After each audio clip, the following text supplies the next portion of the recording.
Bonjour mon frère Rikwam. Là, je veux parler. J'ai appelé dans ton émission aujourd'hui. Quand j'ai donné l'information sur Mbappé, tu as arrêté l'émission. Ça veut dire que c'est une émission à charge contre Eto'o. Mais moi, je ne prends pas à toi. Je prends Mbappé comme un grand frère. Et je vais dire au docteur Mbappé, ou alors à Mbappé, que je suis un petit frère respectueux, il le sait. Mais la qualité d'acharnement sur Eto'o, là, je ne vais pas laisser passer. Je vais rentrer, Mbappé. Moi, je te mens pas. Hein. Continue à parler d'Eto'o. Je te mens pas. C'est un avertissement. Pour les grands que je respecte, c'est comme ça que j'agis. Tu as déjà trop fait sur Eto'o. Tu as déjà trop fait. Eto'o ne va pas me mandater. Mais moi, je suis que quand on attaque quelqu'un de valeur, quelqu'un de bien, je vais agir. Mbappé, tu ignores quoi? Tu ignores quoi? Tu sais pourquoi tu en veux Eto'o, non? Je sais que je sais pourquoi tu en veux Eto'o, non? Tu n'en veux pas Eto'o parce qu'Eto'o n'est pas une valeur. Tu n'en veux pas Eto'o parce que Eto'o ne gère pas bien. Tu sais pourquoi tu en veux Eto'o, non? Je vais te dire, est-ce que c'est Eto'o qui a détruit ta vie? C'est Eto'o qui a détruit ta vie? Mais au moins, Eto'o a participé à quelque chose. Je n'entre pas encore dans les détails. Je t'écoute encore. Parce que j'ai appelé Gaucho.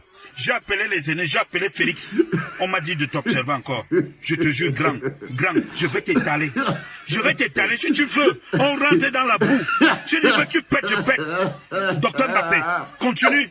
Continue, tu vas me dire, la tuberculose que tu bois dans le thé, comment ça, du long type qui te donne là. Il touche, il cache dans le thé. Tu bois, tu avales. Juste parce que tu commences il faut aller t'acharner sur tout. Sur ton petit frère, tu avais des faits comme ça là, quand on partageait, comment ça, les sardines, les bouillies, et toi, et les footballeurs. Tu as fait un geste en Congo. Moi, je te dis un truc. Continue. Comme tu avales comment ça, comme toi, tu avales la tuberculose là. Comme tu avales la tuberculose que le long type là te donne, le champion des échecs au Tesla. Comme tu avales sa tuberculose, il met ça dans le thé. Tu avales rien que pour aller t'acharner sur ton bénéfice. Grand, je vais t'étaler. Je vais parler. Attends, j'ai dit que je vais parler.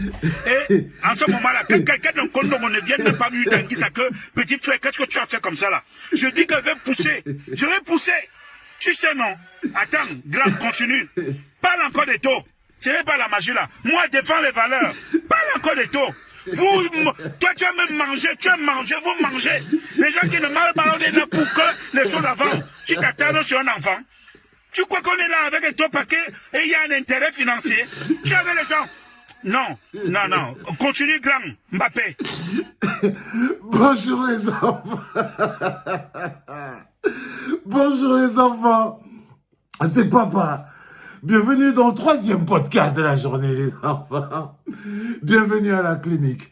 J'ai pris beaucoup de plaisir et je voulais partager ce bonheur avec vous. Je sais pas de quoi il parle, le bonheur, et je ne sais même pas de qui il parle. Mais le plus important, c'est que cette vidéo m'a permis de vous développer un peu la psychologie du Tchinda. Je vous ai expliqué, par exemple, l'un des caractères du Tchinda, c'est que le Tchinda est compulsif. Surtout les Tchindas compulsifs, c'est-à-dire que les Tchindas qui pètent des crises. Il n'y a pas plus dangereux qu'un Tchinda compulsif. Hein. Un Tchinda compulsif est un Tchinda qui a des crises. Tu vois, qui parfois, dans la défense de son maître, perd le contrôle de sa propre personne. C'est-à-dire que dans l'activité première qui est la défense de l'honneur de la personne qui lui a pris son âme. Parce que c'est ce qui se passe quand quelqu'un t'a pris ton âme. Ton âme ne t'appartient plus. Donc à chaque fois que tu entends, tous ces problèmes sont tes problèmes, mais fois 10. Ça veut dire que quand quelqu'un t'a pris son âme et ton âme et que tu es devenu son Tchinda, et que tu attends tout, et que ton esprit s'est même calibré sur son émotion, tu deviens son pare-feu émotionnel. Tu vois ce que je veux dire? C'est-à-dire qu'à chaque fois qu'on le touche, tu as l'impression que c'est toi qu'on a touché. Ça veut dire que tu n'as plus ton âme.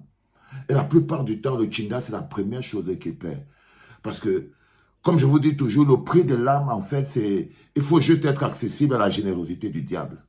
Le diable n'achète pas les cœurs, les corps, les papiers. Non, il achète les âmes. Donc ça, c'est l'attitude du Tchinda compulsif. La colère. Vous avez vu que le gars perd presque son latin quand il parle. Il s'énerve, il est comme si on lui a enlevé. On t'a enlevé, on t'a enlevé l'esprit dans le corps. Donc tu deviens quelqu'un, tu parles comme un fou dans la route. Par exemple, même les gens, vous voyez souvent quand on montre des gars qui sont les malades mentaux qui se baladent dans la route, on dit qu'ils n'ont plus leur âme. Ils parlent seuls. Ça, c'est aussi la capacité de la personne qui n'a plus son âme. C'est qui parle seul dans la rue. Il est en colère.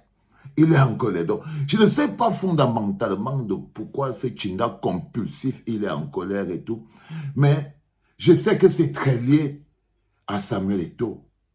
C'est très lié au management de Samuel Eto'o. C'est lié à l'énergie que Samuel Eto'o diffuse dans le pays.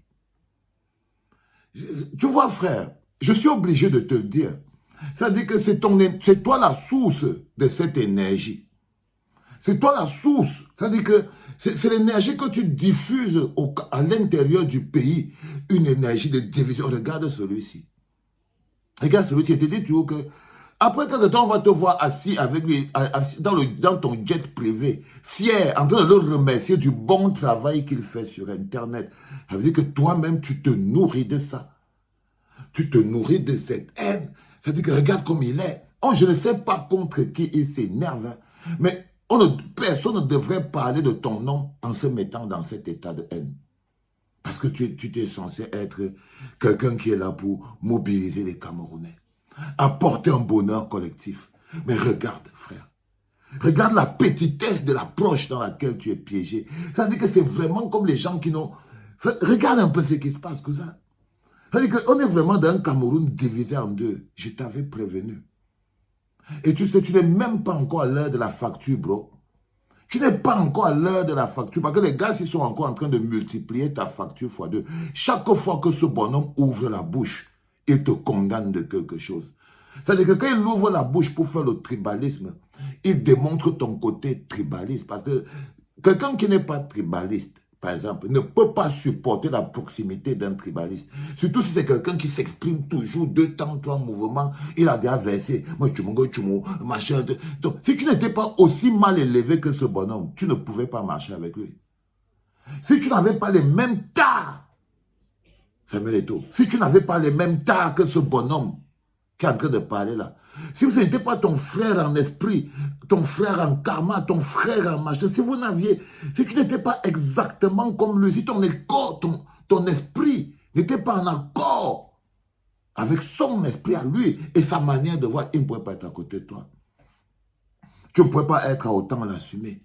Là, c'est comme si tu lui as pris son âme, hein, parce que là, c'est un peu comme si c'est toi qui lui as pris son âme, tu es parti avec, et tu l'as lancé dehors.